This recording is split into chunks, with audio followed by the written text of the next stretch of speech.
Why 1150 GSA? Let's try and answer that question now. Welcome back to the channel everyone, this is Adaptable Adventure Rider.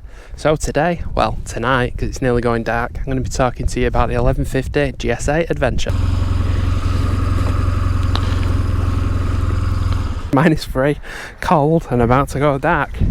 Out on a ride, a little adventure ride into the Peak District. Why not, eh? So then, the question is, why the BMW 1150 GS Adventure? Firstly, it's quite simple, long way around, as with anyone. I grew up watching the 1150, as many of us did, and being absolutely amazed by the bike. It's so inspirational.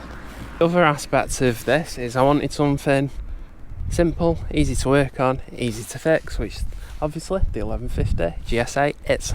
It's certainly got that ick factor, it has to be said, and it can still stand being dirty and look good.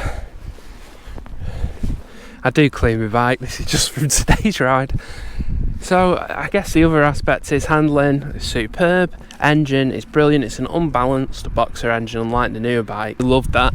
The character it's got is great and it's still really smooth at 4,000 RPM. They sort of have that punchy luggability that a long stroke has, while still being really exciting to ride with the power it's got. Much do prefer with the 1150 Adventure as well how warm your feet stay with the engine heat compared to a parallel twin. I'd forgotten about that.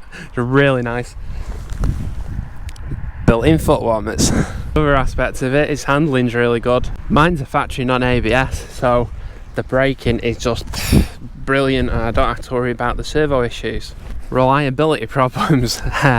Yeah, this is where I had issues with mine. There's plenty of previous videos on the channel about that. Unfortunately mine was more down to bad maintenance by previous people. I ended up fitting 2 new shocks, front and rear, new tyres, a raft of other parts. In total I've spent just under £3,000 in parts, fuel filter, etc, FD bearings, stick coils, plugs, all the stuff that needed doing. There's still a few little bits left to do. So yeah, that was £3,000 in expenditure. Sorry everyone, just taking in that view. Wow. So yeah, the other aspect is weather protection. It's really good, to be honest. I could do the screen being a bit taller, but it's good, you know. Hand guards do the job. Between the wide tank and the cylinders keeps you nice and warm.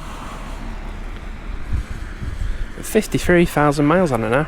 What is the best bit that I like about the bike? The analogue nature and how easy it is to work on. As I said, mine was an absolute disaster. It needed a lot of money spending on it, mainly down to previous owners, and that's something you've got to be aware of. If everyone says everything works fine, check when the suspension was last serviced. Mine had O-rings that ended up in the bin because they hadn't been serviced, and everything was non-functioning on them and nothing was salvageable. So I've got YSS on at the moment. Couldn't afford to put the O-rings on, so got to do what you've got to do sometimes. Pirelli's on as well, tyre wise, which I'm enjoying in this cold weather. Working, confidence, inspiring. It's a lot easier to get on with. The side panniers off. I'm going to look at moving my camera gear, which is in there, forward onto the seat next.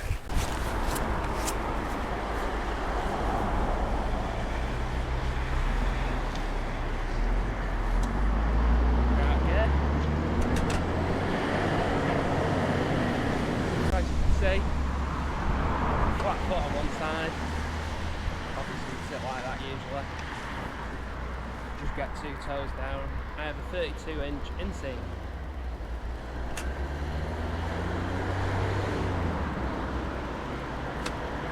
And the bike over like that.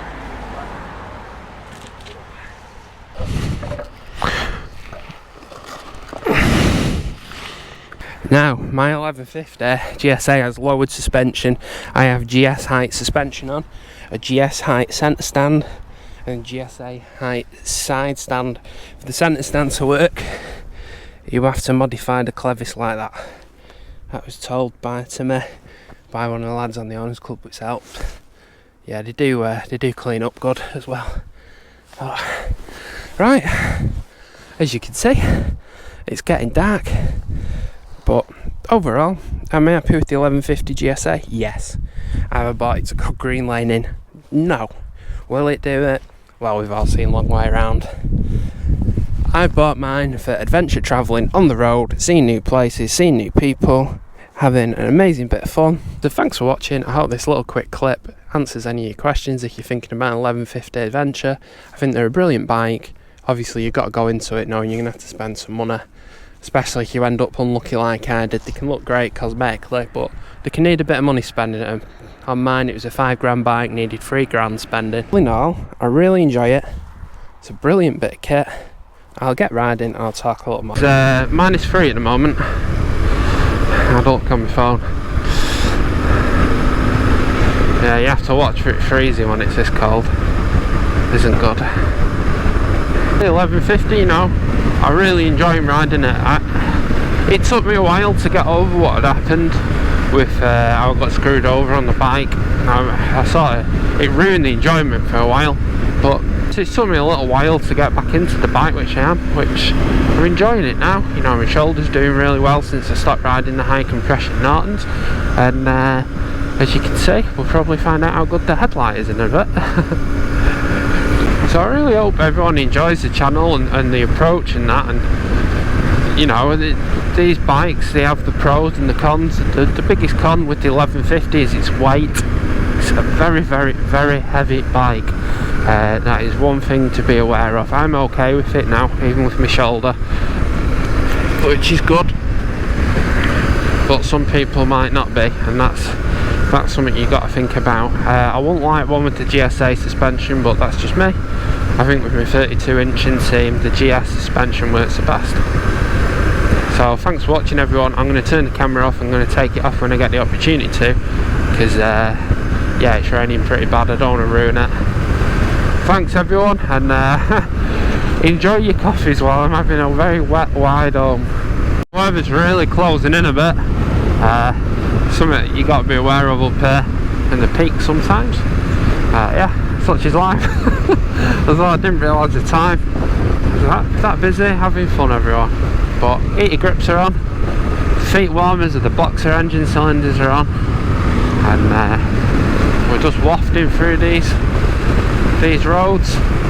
I'm purposely not going on ones where I know the flood, so no cat and fiddle, no B road to the Tesco's in Mac, which I usually go on. I'm going to go back through Linvale, not Linvale, it's a fishing lake. Everyone always like these corners, not in this weather though. Steady's the order of the day. As I say, I just want to drop a bit of rebound out at the front end.